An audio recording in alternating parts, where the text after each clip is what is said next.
online aqui.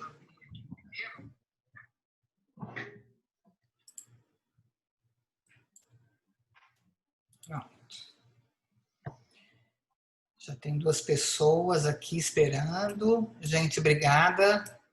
Para já começar a ser um arroz de festa aqui da gente. Eu estou aqui com essa incrível profissional, mãe, mulher, filha, escritora, consteladora. Quem quiser pode fazer pergunta. Quem estiver aqui pode partilhar comentários, tudo, e na medida do possível a gente vai respondendo. A Dara Campos, essa mulher que vai virar presidente da República. Tudo bem, querida? Tudo bem, e vocês? Como é que estão aí nos Estados Unidos? Olha, aqui está um calor impressionante.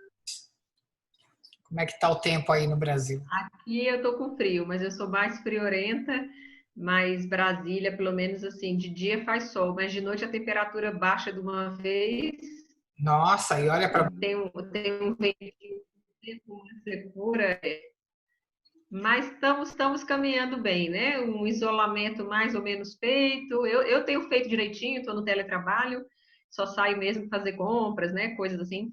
Mas até a gente estava comentando antes, eu confesso que eu estou gostando um pouco desse isolamento, dessa oportunidade de estar escrevendo, né? Você até citou o livro, a finalização do livro foi agora nesse período de pandemia e acredito que a gente pode fazer bons mergulhos e boas reflexões. Nossa, só podemos, né? Foi feito para isso. Isolamento as pessoas não sabem, mas foi criado para isso, né? Para intensas reflexões. Exatamente. Hoje nós vamos conversar sobre constelação, obviamente, na série que a ATA está criando. Para quem não sabe, eu sou Cíntia, CEO da ATA Connection, da ATA Constelar, e eu trouxe hoje essa pessoa linda, que também foi minha professora num dos módulos que eu fiz, e nós vamos dar continuidade para a nossa série de explicações sobre a constelação. A Dara está finalizando, como ela falou, um livro, ele é todo sobre constelação, né, Dara? Isso. Ele tem um capítulo falando só sobre a questão da fenomenologia, que é a filosofia que baseia aí o estudo das constelações, e que se fôssemos traduzir um pouco para o popular, seria a questão da presença, né? Você estar numa atenção plena. Uhum. Porque a gente observa que quando não estamos em atenção plena, às vezes a gente vive uma vida que não é nossa, né? Tomamos decisões sem pensar e meditar se realmente aquilo é uma escolha do nosso coração ou do nosso racional, né? Então, falar de fenomenologia, a abertura do livro falando da fenomenologia, eu achei muito que vinha a calhar com esse propósito, né, para quem estuda as constelações, que é a atenção plena, né? E a gente observa isso muito nas famílias, às vezes, por exemplo, a gente tem uma escolha profissional que não é nossa, né, que é algo que o pai queria ou que a mãe queria, né? Muitas vezes a gente vê conflitos entre irmãos que, na verdade, remetem a conflitos entre os pais que não estão sendo, não estão vindo à tona, não estão sendo dialogados, e a gente quando começa a estudar o sistema familiar com profundidade, a gente entende como um organismo vivo mesmo, né? Seria a mesma coisa que você vai estudar, por exemplo, o corpo humano, né? Quando algum órgão não está bem, todo o sistema se ressente. Então, eles começam a se desalinhar na tentativa de proteger o todo. Então, esse mesmo mecanismo funciona nas famílias, que é o que a gente começa a estudar, né? Então, tem um capítulo falando sobre a fenomenologia. O segundo capítulo é basicamente uma bíblia sobre constelação para os amantes da constelação. Eu acredito que seja uma grande contribuição. Eu venho trazendo todo aquele histórico da terapia familiar e da terapia sistêmica, que pegou muito aí na década de 60 nos Estados Unidos, com Salvador Minuchin, com os estudos da Escola de Palo Alto, Virginia Satir. Então, tem um histórico ali que vem explicando como que se construiu essa teia terapêutica que ficou conhecida como constelação familiar. né? O nome do Bert, ele traz um conhecimento, traz um nome para essa técnica, mas quando você vai estudar com profundidade, você observa que outras pessoas já utilizavam, né, inclusive o termo constelação familiar, a Ruth McClendon, Les Cadiz, né, a psicogenealogia da Anne Ancelan, que trabalhava muito com a pesquisa dos genogramas da família, né, os destinos da família, as escolhas profissionais, como a gente estava falando, e toda essa herança que a gente carrega, porque eu costumo dizer assim, se eu falar para uma pessoa, você tem os olhos azuis do seu bisavô, ninguém duvida, a pessoa olha aquele, né, fenotipo, digamos assim, e ela não tem dúvida, herdei do meu avô. Mas a gente observa que acontece uma transmissão psíquica também. Então, às vezes a gente fala, olha, você herdou aí a vingança não realizada da sua avó, ou então um estado de angústia que o próprio Freud, o próprio Bowen, que estudaram aí anos também, as famílias já falavam que havia uma transmissão da angústia nas famílias quando tinham questões não resolvidas. Então, eu volto à analogia do corpo humano, né, que é como se a família é um grande organismo vivo e que cada um de nós somos órgãos e tentamos nos regular, cada um tem uma participação, tem uma posição na família, mesmo que você tire a vesícula, por exemplo, o lugarzinho dela continua lá, né? Os outros órgãos vão se remanejar para melhorar essa digestão, mas ninguém vai virar vesícula, o fígado vai continuar sendo fígado e assim por diante. Então, esse trabalho com as famílias, quando você começa a trabalhar terapeuticamente, você vê que é um trabalho mais completo. A mesma coisa as terapias corporais, né? Não tem como você pegar um sintoma físico e trabalhar só ele puros. Às vezes você vai verificar que tem um estado, né? Às vezes a pessoa, por exemplo, tem uma questão do estômago que está relacionada a uma não aceitação, né? Ou quantas vezes a gente tem uma decepção que fala, nossa, parece que eu levei, né, parece que meu coração parou. Então a gente sintomatiza as coisas, né? Nós somos seres humanos completos. Então, nesse segundo capítulo eu falo ali, eu falo assim, quem quer estudar constelação vai ter que comprar esse livro, sinto muito, já falei, porque ele está bem completo, tem as influências ao trabalho de Bert Hellinger, tem as leis sistêmicas, né, tem as consciências que atuam, consciência individual, consciência de clã. Depois, Cíntia, se você quiser me interromper, você me interrompe, porque eu tô aqui nos capítulos do livro. Pronto. Depois eu entrei falando sobre a questão da violência doméstica, que eu acho também outro tema super interessante, que é um outro grande mito que a gente observa, que muitas pessoas sempre falam família como fosse um local de segurança, como se fosse o melhor local para se viver, e algumas pessoas, por exemplo, se não dormirem de portas trancadas, pode serem atacadas no meio da noite, pode sofrer uma violência sexual, né? Então, nem sempre a família, nem sempre o lar é um espaço sagrado, é um espaço que você tem um acolhimento, tem um entendimento, se sente amado. Então, acredito que o livro também é para essas pessoas que estão em situação de violência doméstica, como o nome fala, que é dentro da própria casa, e aqui trazendo um conceito mais amplo, porque a violência doméstica, ela pode ser, por exemplo, contra o idoso, né? Às vezes a gente tem casos de netos, por exemplo, que praticamente saqueiam os idosos para comprar coisas para eles, para pagar, né? E os idosos ficam ali numa situação de não saber como dizer não, ficam praticamente impotentes, né? Eu já vi neto pegando cartão, quase um roubo, um furto, né? Digamos assim. Nós temos violência contra as crianças, né, que são ali, nossos anjinhos ficam desprotegidos, digamos assim, às vezes por algum desequilíbrio do pai, da mãe, né, ou às vezes porque os próprios pais também passaram por esse tipo de violência. Aliás, uma das coisas que eu concluo muito na pesquisa é que tem campos de memória de violência que atuam e que, infelizmente, são perpassados ao longo das gerações. Né? Depois, o livro começa a caminhar no capítulo 4 para a violência contra a mulher, que aí eu fiz um grande estudo comparando um pouco a teoria da constelação com a teoria do feminismo, do patriarcado, contra a violência de gênero, e que eu acho também interessante, porque muitas pessoas acham que é um tema ou irrelevante, ou eu vejo que às vezes é um tema que ninguém gosta muito de falar, as pessoas falam como se isso fosse coisa do passado, como a gente observa que ainda não, ainda tem muita violência simbólica, muitas questões de Tem segredo, né? em segredo, sim, né? E muito essa questão da dominação dos corpos mesmo da mulher, né? Por exemplo, eu atendi, acho que foi 10 ou 12 casos dessas mulheres que estavam em situação de violência, e como é confundido o papel da mulher com a mãe, ainda tem aqueles mitos do eterno feminino, de que a mulher, para ser mulher, tem que ser mãe, né? Então, assim, são criados várias coisas que, em algum momento da sociedade, da humanidade, fez sentido, né? O mundo precisava ser povoado, era preciso ter muitos filhos, por exemplo, mas não se pode dizer para uma mulher que ela não é mulher porque ela não é mãe.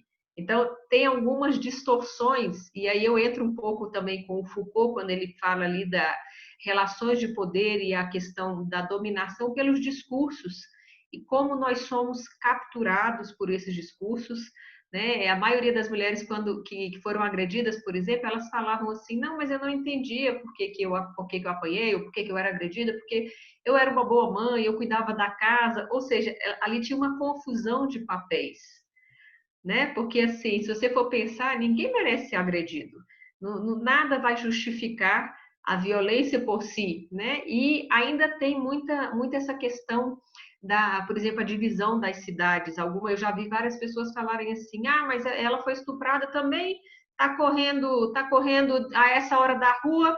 Ué, mas como assim, né? Isso é o uso da cidade, isso não justifica. A mesma coisa que se um homem está correndo 9 da noite, ele vai ser estuprado porque ele está correndo 9 da noite, não faz o menor sentido. Então, assim, eu costumo dizer que quando você faz uma frase dessa, você inverte, né? E coloca, e se fosse um homem? Se você acha um absurdo, então, a gente observa que tem estruturas por trás, que são estruturas simbólicas de divisão de papéis, divisões na sociedade, que eu acredito, né, e eu costumo dizer que a epidemia é o marco zero, é a oportunidade que a gente está tendo de dar uma pausa, né, refletir sobre várias questões. Eu acredito que essa seja uma das questões que vale a pena refletir, né, e já podemos deixar para trás. São memórias que nós já podemos deixar no passado, né? A mesma coisa a gente observa assim, a maioria das mulheres relatando o quanto que se sentiam culpadas, por exemplo, quando precisaram se separar porque estavam sendo agredidas,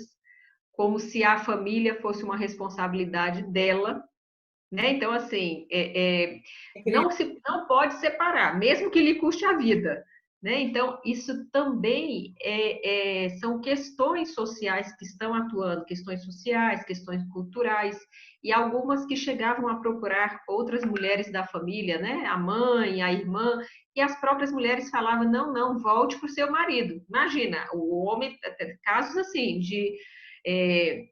A gente tem a própria Maria da Penha. Maria da Penha foi um marco simbólico na luta contra a mulher, né? Que o marido tentou eletrocutar. Eu fico pensando, gente, você imaginou uma situação dessa? Você está casado com um sujeito, você está tomando banho, o outro vem tentar te eletrocutar. E aí você vai pegar ajuda, o pessoal fala para você voltar para casa, você sabendo que você está com risco de vida. É. Então, ainda temos um longo caminho nesse sentido. Então, lá eu trago um pouco essas questões, não só da violência física, que é uma coisa que a gente observa, que as pessoas costumam achar que a violência é somente quando já chegou Mas na questão física, do tipo, né? O que é um perigo. ele bateu em você? Ah, ele não bateu? Mas então do que é que você está falando, né? Exatamente. Do que você está reclamando? Então, assim, tem muito essa questão da violência psicológica, violência simbólica, né? Às vezes, por exemplo, uma mulher não poder falar em público, né? Não poder emitir sua opinião se for diversa da do marido, né? Eu já vi outros casos muito comuns de casamentos que passaram por muitas dificuldades quando a mulher começou a ganhar mais que o homem, por exemplo. Então, ainda tem essa questão, né, de que ele tem que ser o provedor, né? Como se as contas, se os dois estão compartilhando, estão estudando, trabalhando fora, por exemplo, como se isso não pudesse ser compartilhado. Então, é uma série de questões que a gente observa que são outras consciências, que são crenças sociais que atuam na estrutura primária ali do casal. Então, é muito importante, nesse capítulo eu faço ali uma interlocução muito grande entre psicologia, sociologia, direitos humanos, teoria crítica dos direitos humanos e a teoria sistêmica, a teoria das constelações familiares.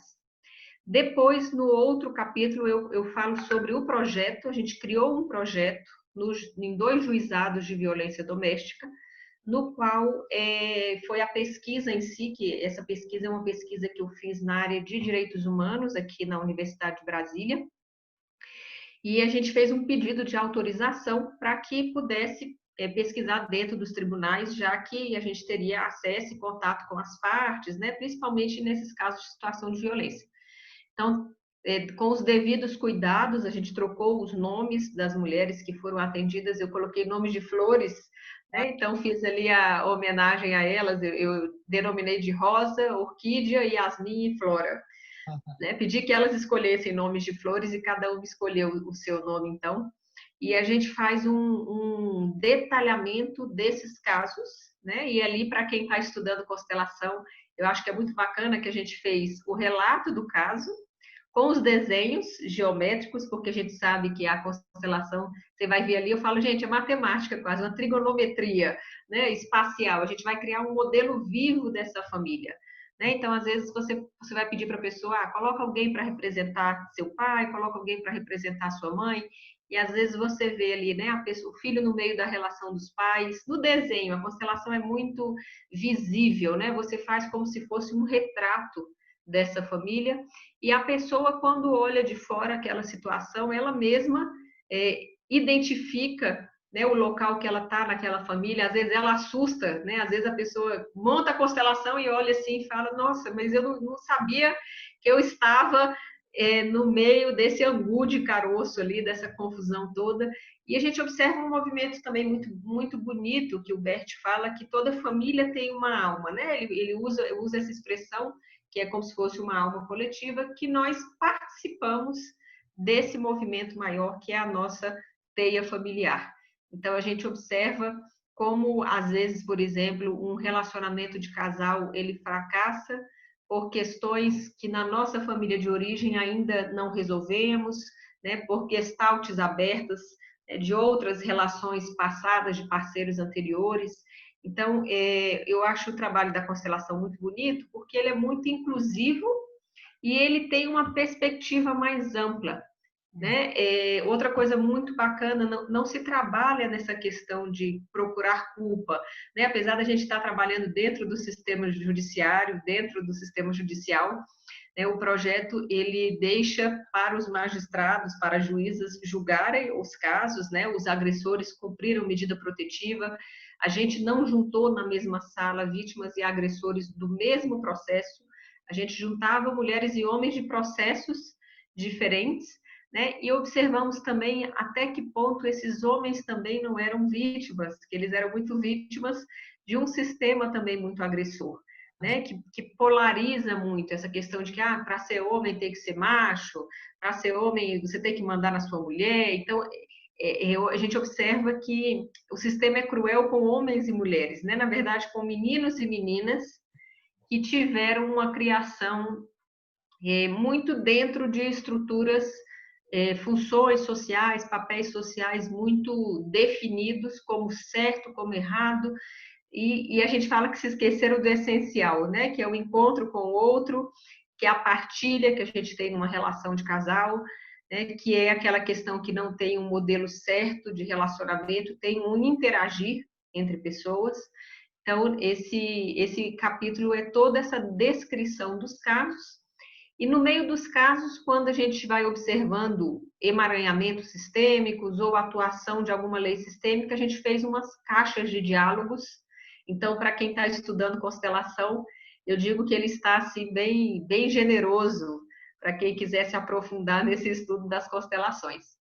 E no último capítulo, já, o livro ficou com 424 páginas, eu quase não acabava o livro, e a minha revisora falou, manda esse negócio para cá, senão você não vai terminar nunca, porque toda hora que eu ia reler para corrigir alguma coisa, eu inventava outro capítulo, aumentava, ela falou, começa a escrever outro, inclusive, durante essa escrita, Cíntia, eu já abri mais 2 livros que eu estou escrevendo, Mas é assim mesmo. empolguei, gosto demais de escrever, e aí nesse último capítulo eu traço o que eu diria que seria uma lacuna que eu observo nas constelações, que é exatamente pelo fato de que a constelação também vem de estruturas, às vezes, patriarcais, né, em alguns aspectos, e aí eu fiz como se fosse Jack o Estripador, né? Aqui falando sobre feminino e masculino no sentido arquetípico,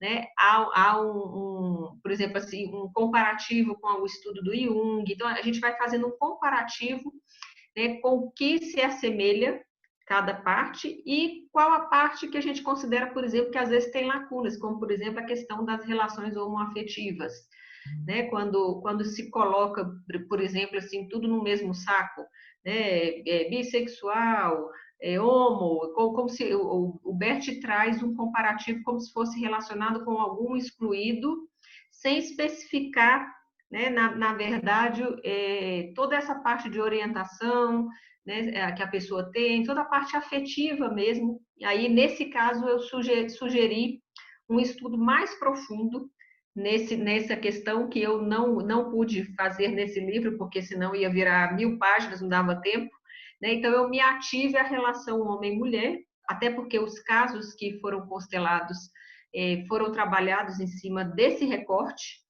Então, a fim de não abraçar o mundo, eu fiz um recorte nessa questão da pontuação, mas faço a indicação de que eu considero importante ter outros estudos, outras pesquisas Sim, relacionadas a isso. mesmo porque quando é colocado, você bem falou que é o masculino e o feminino, não exatamente o homem e a mulher, mesmo num relacionamento heterossexual, muitas vezes o homem faz o papel da mulher, do Sim, feminino, sim. do receptivo, É, e a mulher está fazendo o papel do masculino.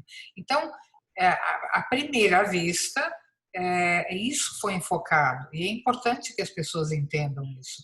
A constelação é muito mais ampla, inclusive, do que o que ela ainda está sendo divulgada hoje. Ela emergiu, é mais do que isso, como a vida é mais do que isso. Os relacionamentos também são mais do que isso. Esse enfoque específica que a Dara está colocando, ela está colocando dentro da área onde ela atua, que é no judiciário. Então, o livro foi feito de acordo com o foco e a experiência que ela tem. E ela pegou casais, né, e trabalhou com esse conteúdo. Isso não quer dizer que a constelação está focada só em homem e mulher, porque eu já li isso, né? uhum. Pessoas homofóbicas que só veem o masculino, já leu isso, né, a respeito. E você Sim, inclusive eu faço esse alerta, né? Eu faço o alerta de que até na relação homem-mulher existem algumas falas que precisam ser contextualizadas, até porque o próprio Bert trabalhou muito com famílias e no contexto europeu, e aqui a pesquisa foi feita na América Latina, né, onde tem outras estruturas familiares, e a gente observa até mesmo no Brasil, né? O Brasil, assim como os Estados Unidos, por exemplo, é um país enorme. Aqui é como se tivesse 5 países dentro do Brasil, cada região, né, a gente vê que é bem diferente. Então, é diferente um divórcio no Rio Grande do Sul de um divórcio, por exemplo, em Manaus. É completamente diferente. Então, todo esse contexto regional, cultural, precisa também ser considerado. Então, eu faço esses alertas, né, pontuo as áreas que eu acredito que é necessário haver outras pesquisas nesse sentido, né? E também coloco um pouco assim, como eu iniciei a pesquisa em 2015, na verdade, eu iniciei com esse primeiro livro, que eu vou até mostrar aqui para o pessoal, que é o Constelação do Judiciário. Aqui eu fiz pesquisa na vara da infância e da juventude, em adolescentes que estavam em situação de acolhimento, em abrigos, né? Depois eu pesquisei no programa dos superendividados, pessoas que estavam em situação de endividamento, que hoje A gente tem aqui, acho que 70% das famílias, por exemplo, do Distrito Federal estão com situação de endividamento.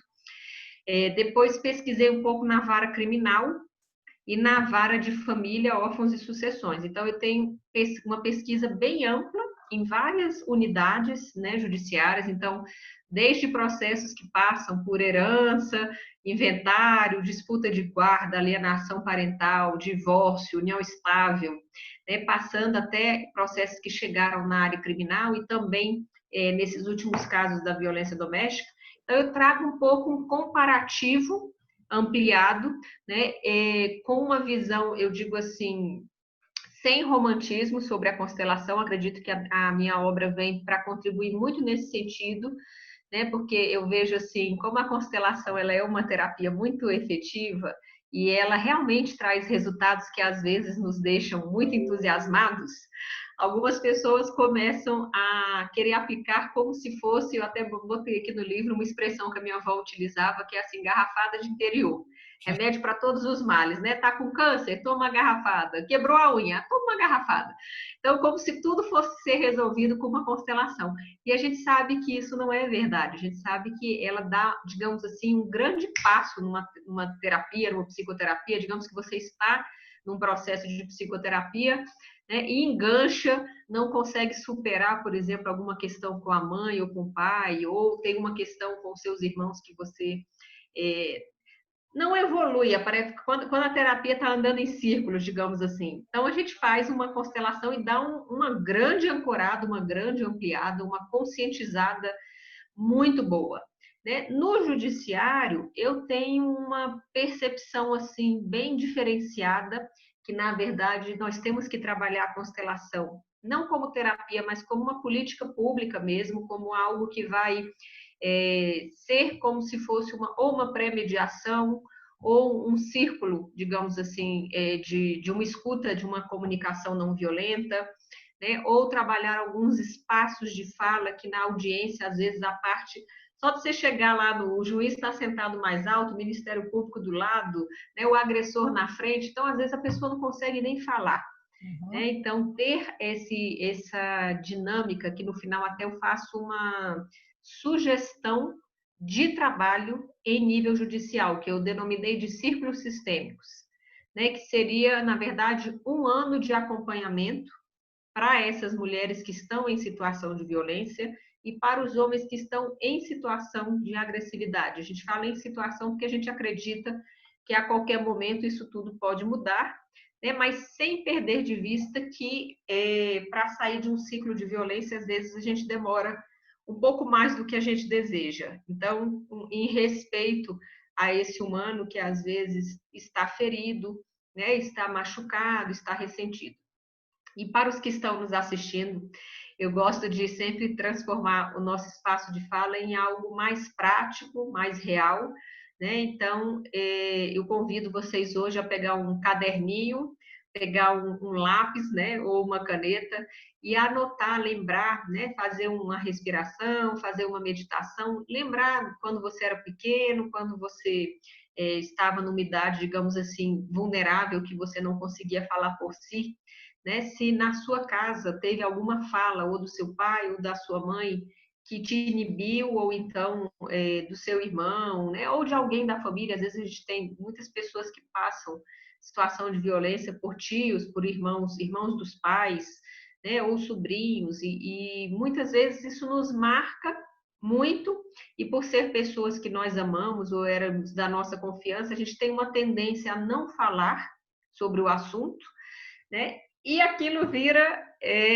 eu não sei se um segredo de família ou um câncer emocional, aquilo muitas vezes fica uma ferida, né? A gente fica muito ferido com essas coisas.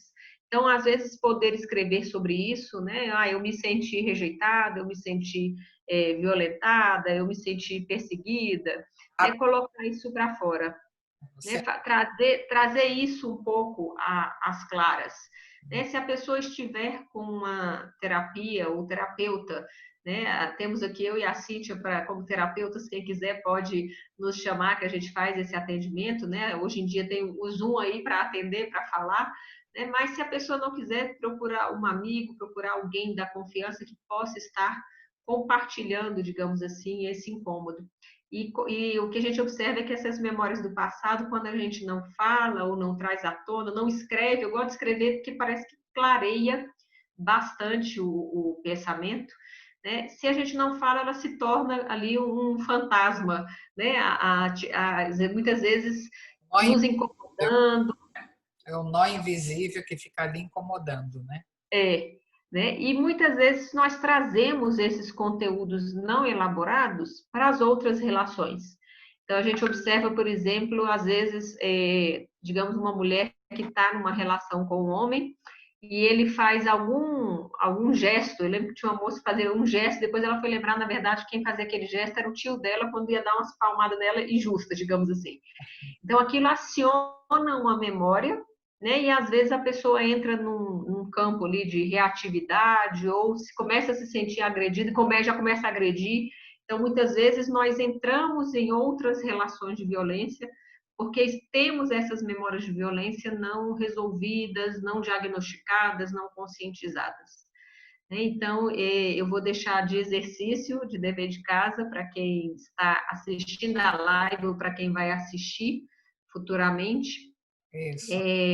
Tem um caderno, né? Um caderno que você possa escrever quais são, por exemplo, as pessoas que você magoou também. Eu acho importante isso. Às vezes a gente tem muita hipersensibilidade quando o outro não pode falar nada que a pessoa já fica azeda, né? Fica azeda, fica magoada, mas para agredir o outro, para magoar o outro, é daqui para ali e fica naquele, eu digo que é o momento Gabriela, eu nasci assim, eu vivi assim, eu sou mesmo assim.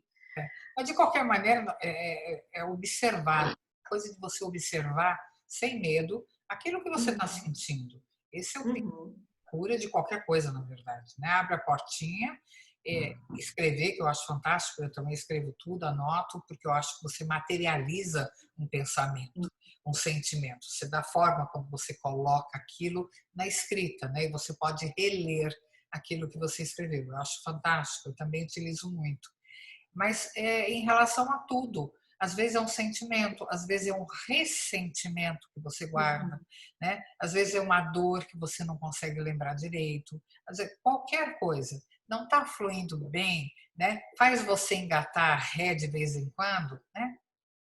Utiliza esse exercício simples que a Dara deu agora, partilhou, né, com todo mundo, que eu acho que é fantástico mesmo. É um exercício de autoobservação, né, que a gente Sim. precisa, né, para sair do piloto automático. É. Eu tenho cadernos e cadernos, né? Eu costumo dizer, eu vejo que às vezes as pessoas falam assim, ah, mas eu tenho dificuldade de escrever. Eu falo, é só começar. Depois você começa e não consegue parar. Né? Eu tenho um caderno que eu chamo de caderno do perdão, que é para trabalhar essa questão de pessoas que eu sinto que me magoaram e que eu preciso liberar esse perdão, liberar essa memória. E também eu nunca deixo de lembrar das que eu ofendi, porque nós muitas vezes ofendemos, ou às vezes sem querer, ou às vezes querendo, né? Então, quando a gente começa a tomar essa consciência, a gente observa que a gente fica mais atento, que é a questão da fenomenologia que a gente conversou no momento, é a atenção plena, né? Cada vez menos eu penso assim, o que eu puder evitar de ofender os outros, eu tentarei fazer, né? Mas a gente vai continuar aí pela nossa natureza humana fazendo. Depois eu tenho um caderninho de gratidão, que é para agradecer tudo que a gente recebe, que muitas vezes a gente não lembra. É, E, inclusive, é engraçado, Cíntia, eu estava lembrando, na semana passada, eu fiz uma cirurgia quando eu tinha 19 anos, que eu tirei as amígdalas. Mas como era uma cirurgia muito, na época seria simples para qualquer, né? Mas a minha não foi, porque como eu tive muita amidalite, as minhas amígdalas já estavam enormes, necrosadas, né? E quando o médico tirou as minhas amígdalas, eu cometi o sacrilégio de enfiar o dedo na goela e puxar os pontos. Então, abriu, fez uma hemorragia, sei lá o que que deu, e eu acordei tomando sangue, vomitando sangue. Só que como eu estava deitada, eu não conseguia, quase morri meio sufocada com aquele negócio, né? E quem me salvou foi o cara da sala de recuperação, que era um outro paciente que tinha saído da sala de cirurgia, estava eu e ele na sala. Então, se não fosse aquele homem, né, eu não sei se eu estaria mais aqui ou não estaria com alguma sequela, digamos assim, não poderia estar falando tão bem, enfim. E eu só me lembrei disso semana passada, que eu falei, gente, aquele homem salvou minha vida e eu nunca vou conseguir agradecer, que eu não sei nem quem é. Eu lembro que ele começou a gritar, médicos, enfermeira, enfermeira, a moça está engolindo sangue, a moça está... Né? E eu assim, tota, eu não conseguia levantar. E me voltaram para a sala de cirurgia, demoraram a descobrir, só viram depois que eu estava com os pontos na mão, segurando, né? E me deram outra geral. Então, eu tomei 2 gerais no mesmo dia, acordei groguérrima da história, né? Mas eu fiquei lembrando isso. Eu falei, gente, eu devo muita gratidão. Como é? Mãos amarradas, né? Não, aí depois, quando eles me deram a segunda anestesia, eles me amarraram. Eu acordei completamente amarrada. Mas eu fiquei assim, e isso foi depois de, acho que já tem desde o começo do ano que eu faço esse exercício da gratidão. Né? E aí as pessoas perguntam, mas o que que isso tem a ver com constelação? Eu falo tudo. Do, Por quê? Porque constelação tem a ver com a arte de se relacionar, uhum. né? Tem a ver com você interagir com os seus, tem a ver com você honrar as suas raízes, honrar esses laços familiares, mas também compreender que às vezes na sua família você não vai ser compreendido, né? E também eu gostei muito da declaração do Papa Francisco, que ele falou que nós todos podemos eleger nossas famílias, então, né, nós temos aqueles amigos que nós sentimos como irmãos, que sentimos como do coração, né? Então, essa questão do perdão e da gratidão, eu vejo como uma arte de se relacionar que você vai burilando. Então, eu passei o exercício do caderno, por exemplo, para lembrar de memórias de violência, que seria um exercício que a gente trabalha a criança ferida, né? Mas esse do perdão e da gratidão eu faço todo dia. E é impressionante, né, como você sempre tem a quem perdoar ou ser perdoado, né? Como a gente emaranha fácil nas pessoas, né? E é importante que a gente vai fazendo essa, digamos assim, essa faxina diária. Eu faço todo dia, eu faço pelo menos um para cada do perdão e faço 10 motivos de gratidão, né? Que seria para agradecer. Como acho que o Bert Hellinger é muito feliz quando ele fala que a maior humildade que nós temos é percebermos quanto somos dependentes dos outros. Né? Eu vou citar, por exemplo, esse livro. Eu escrevi, mas se não fosse a revisora que chegou uma hora que me deu um stop, minha filha, para e vamos botar o negócio em ordem. Né? Teve o João, que é meu colega, que me ajudou na degravação dos casos, que era para transcrever, né? Teve uma outra pessoa que me ajudou nos desenhos, a Márcia. Então, tem uma construção que é feita, a gente não faz nada sozinho. Né? E a todo momento nós impactamos os outros e somos impactados. Né? Então, hoje, a Cíntia me convidou, Cíntia, e aí eu deixo os parabéns pela ATA, que é uma associação que também está trabalhando com os consteladores aqui. Eu também sou presidente da Associação de Consteladores. Inclusive, podemos fazer muitas dobradinhas juntos nesse movimento de estar associando os profissionais, né, que trabalham nessa área.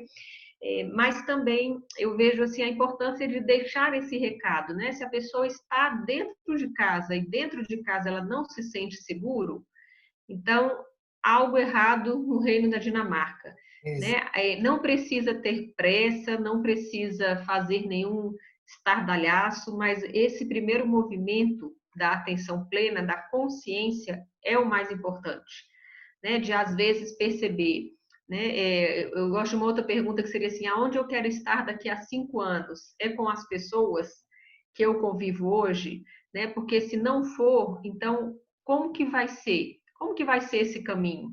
Né? De que forma que eu posso fazer um caminho, digamos assim, que seja o mais gentil possível para mim e para os outros que me rodeiam? Então, observar essas memórias de violência e observar também o tanto que a gente traz da nossa infância, seja a forma como nossos pais se relacionavam, né? Seja a forma como a gente observava as nossas famílias. Né? Lembrar que eu gosto muito das estatísticas, minha primeira formação é contabilidade. Né? Eu falo assim, tem 7 bilhões de pessoas no planeta? Por que que a gente acha que só o nosso modo de amar, o nosso modo de relacionar, de conviver é o correto? Né? Abrir um pouco essa caixa aí, essa caixinha que a gente tem, né? E observar que tem é, mistérios profundos do universo que nunca o homem vai descobrir, né? E o outro já é um mistério. Então, observarmos que nós podemos aprender sempre com os outros, principalmente essa questão do bem relacionar-se. Acho que é esse. Essa é a mensagem. Eu sempre digo que se a gente não precisasse do outro para crescer e aprender, a gente nascia tudo em pequenas ilhazinhas, né? E todo mundo ia de ovo, né? Num ovo sem família. Né? Então, nada está errado. A gente só precisa consertar, a gente só precisa ter consciência, a gente só precisa exercer o direito de viver melhor e bem. E a falar aquilo que não está bem. E a constelação ajuda esse movimento, né? Ela reposiciona, ela te dá lucidez, ela faz com que você olhe as coisas de uma maneira diferente, mais livre, né? Mais responsável por si mesmo, que a gente não conserta o outro. Tem muita coisa envolvida, né? Nesses casos, né? De violência, tem muita coisa envolvida. Claro que não é uma hora numa live que a gente vai conseguir falar de tudo, mas as dicas, as primeiras e as mais importantes que abrem a porta estão aqui, né? Consciência, observação, ver o que é que está movimentando você a permanecer dentro desse relacionamento, né? Fazer essa pergunta fantástica que a sugeriu aí, onde é que você quer estar daqui a 5 anos, 1 ano, 2 anos, não importa o tempo que seja. Você está bem? Está tudo bem? Então está ótimo, né? E a gente segue fazendo exatamente o nosso papel humano, que é mudar a nossa maneira de pensar e viver melhor dentro dos nossos relacionamentos, tanto no mundo como na família, não é? Exato, exato.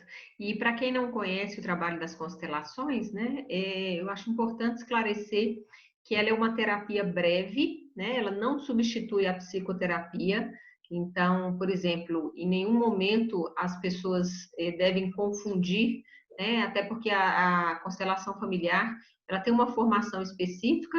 E, inclusive, Cíntia, eu vou deixar aqui o site, quem tiver interesse em conhecer, a gente também faz formação, acredito que vocês façam aí também, é institutoestelar.com.br, né? E por meio dessa formação você aprende a aplicar a técnica das constelações. Estou até vendo ali na mesa da Cíntia os bonequinhos, né? Que seriam quando a gente faz atendimento individual, a gente utiliza, né, montar essa família. A questão dos bonequinhos é porque a gente trabalha um pouco com essa criança nossa, todo mundo cresce, mas a criança continua ali, né, espontânea, sorridente, brincalhona ou ferida, então a gente faz esse desenho com a constelação. Na verdade, só fazendo um parênteses dos bonequinhos, a Dara tem um curso de constelação individual que é feito com os bonequinhos, porque a gente ainda não tem pessoinhas, então eles representam, né, as pessoas do conteúdo que vai ser abordado na sessão da terapia. Ela está fazendo um curso e a gente vai ter acesso a isso, a gente só está acertando, né, para que a gente consiga colocar isso à disposição aqui nos Estados Unidos, em Orlando, a princípio em português, para quem quiser, e depois a gente vai ver a tradução para também estar disponível em inglês e espanhol, tem que ser trilíngue hoje.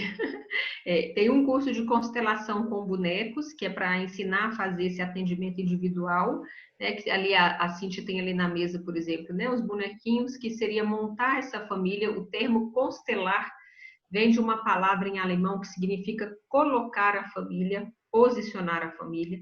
Então, a gente vai observar em cima das 3 leis sistêmicas, né? Basicamente, seria responder 3 perguntas, né? O que ou o quem precisa ser reincluído nessa família, então, o que está excluído, né? Depois, o que precisa ser reconciliado, às vezes são partes nossas, internas, às vezes é a minha relação com o outro, e depois o que precisa ser reordenado.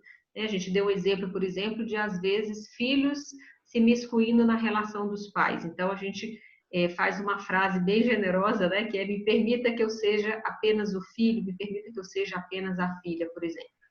Né? E nas sessões em grupo, que agora por conta da pandemia a gente está suspenso, mas é um trabalho que particularmente eu amo, o trabalho nessas interações em grupo, porque a gente vê a nossa vida representada por outras pessoas, a gente se vê na interação do outro.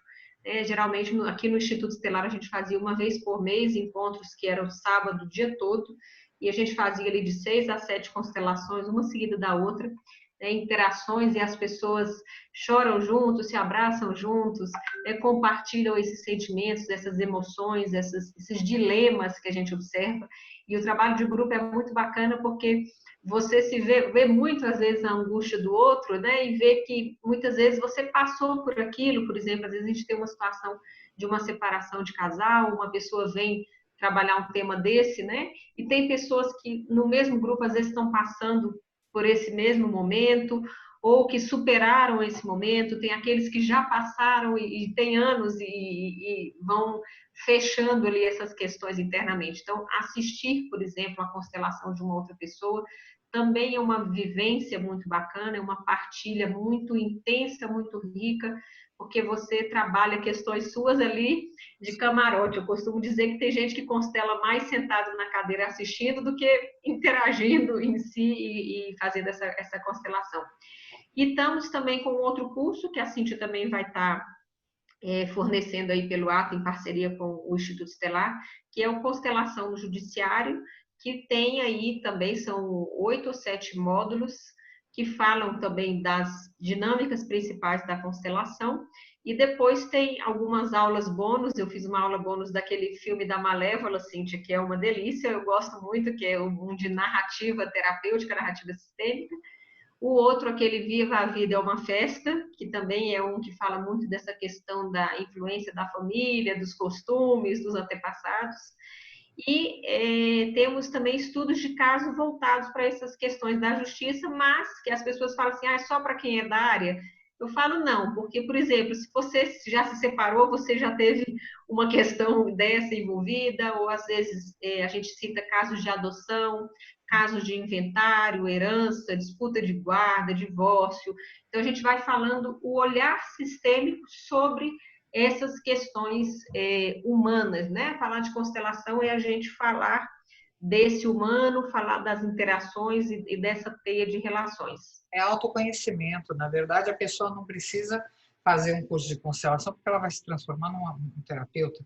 Ela faz por autoconhecimento mesmo. Ela vai conhecer a árvore genealógica dela, o que é que o pai fez, a mãe, qual é o resultado, como é que ela se sente como criança, como neta, como filho, como irmão, como mulher, como marido, como homem, e vai por aí afora, né? Por aí afora, exatamente. Exatamente.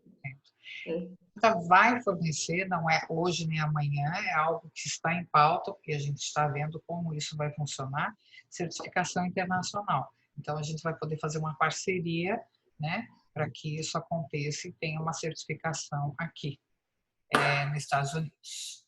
Certo, gente? Cíntia, eu queria deixar um grande abraço para a comunidade brasileira que vive nos Estados Unidos, porque estar longe das raízes, né, do próprio país, dessa pátria amada, também podemos deixar aí essa dinâmica bem bonita. Quem quiser pode escrever uma carta para o Brasil, seja uma carta de agradecimento, de despedida, porque às vezes ajuda a aliviar essa saudade que vira e mexe, né? Bate, mas também uma honra, né? Não ter essa questão de ou precisar voltar por questão de algum emaranhamento, alguma coisa, mas até para ser bem sucedido aí, que os brasileiros sejam muito bem sucedidos em todos os lugares. Existe até uma primeira leva na humanidade que rompe barreiras. Vamos dizer que a gente está se transformando numa grande família humana, então somos pioneiros, né, na dissolução de fronteiras. Quem sabe? Sim. Né? De repente, como eu tenho 2 cidadanias, eu poderia ter a terceira por causa da minha avó, que era de Barcelona. Então, de repente, o mundo em 100 anos ou 200, quem sabe nós não teremos, somos cidadãos da Terra. Cidadãos do mundo, exatamente. né? Então, deixo um grande abraço e também não para os nativos também. Estou até assistindo um seriado, o Outlander, que fala um pouquinho ali do nascimento da América, né? Então passa um pouquinho pela colonização. Eu acho muito bacana essas partes históricas, né? Aí que teve a Declaração de Direitos do Homem e do Cidadão. Então, eu acho que os Estados Unidos traz uma contribuição muito intensa nesse sentido de ir atrás das conquistas, né? Um país que as pessoas trabalham e têm um sonho de uma prosperidade melhor. Então, deixo um grande abraço a toda a comunidade brasileira e aos americanos. Espero, assim que for passar a pandemia, voltar em breve. A Flórida, que eu gostei muito, minha menina está doida para voltar aí, gosta demais. E a gente vai estar conversando então esses trabalhos e agradeço o convite que você fez e vamos botar para girar então esses cursos, esses eventos para a gente estar trazendo essa coisa bem bacana aí para o pessoal. A Dara, você é sempre bem-vinda. As informações dela vão estar no post que é colocado nas redes, para quem todo mundo que vai assistir depois. Contato, e-mail, telefone, site, principalmente o livro, assim que estiver pronto, já com a capa original, vai estar disponível na Amazon também, que é uma maravilha. Daí, mas tudo a gente vai dando informações para todo mundo que for assistindo essa live daqui de hoje. Maravilha. Querida, é um prazer, Obrigada, gratidão querida. enorme por você ter participado e ter dado toda essa informação totalmente nova e inusitada, né? Porque as pessoas falam de constelação, muita gente sublima, que acha que é algo, né? Ela pode ser sim trabalhada e com muito resultado, né? Extraordinário na área judiciária, nessa área humana toda, né? Nesse conteúdo que a gente olha e diz, nosso sistema penal, nosso judiciário